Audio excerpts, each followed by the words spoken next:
Welcome. It's Time Warner Cable's local edition. I'm Brad Pomerance. We are joined by Steve Pontel. He is the CEO of the National Community Renaissance, which is what?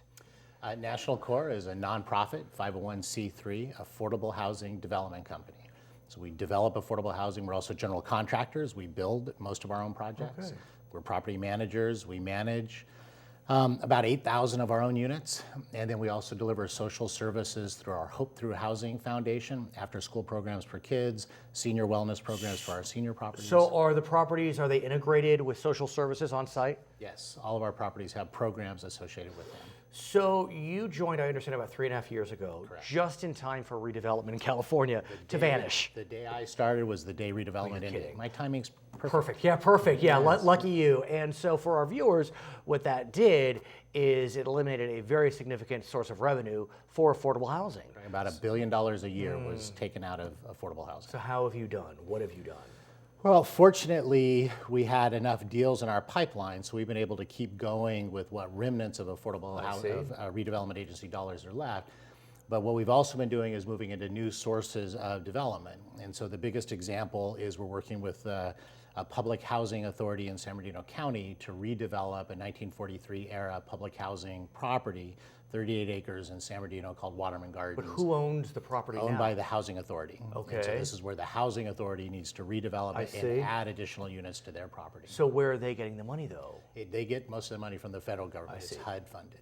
We also know that Speaker Tony Atkins of the California State Assembly is looking at trying to find sources of revenue for affordable housing. I mean, there have been rumblings since the day you started work that maybe we would get redevelopment back, at least as it relates to the affordable housing piece, but that hasn't happened. So Speaker Atkins is looking at another potential source. As we speak today, there's a bill moving. What do we know?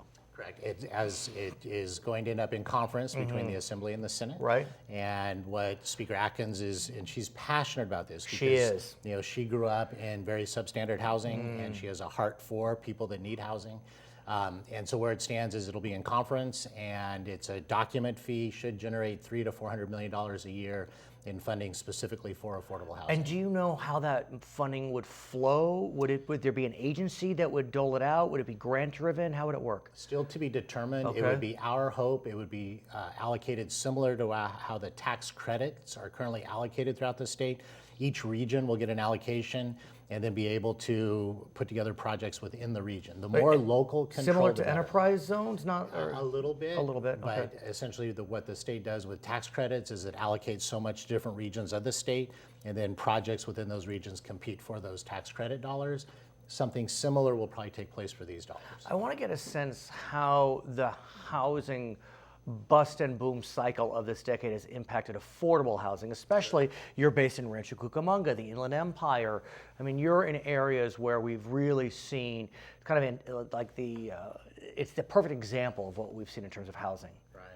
It's a very interesting question, because when housing prices go down, obviously they're more affordable. Right. The challenge we have in California is we've already gone, to the point where the recovery is substantial enough, where the affordability of housing is still, in our opinion, the #1 issue facing the state. More of a crisis than water, because at least for water there's a solution. For housing, there is no solution at this point. California is 1.5 million housing units short for the people that live here today.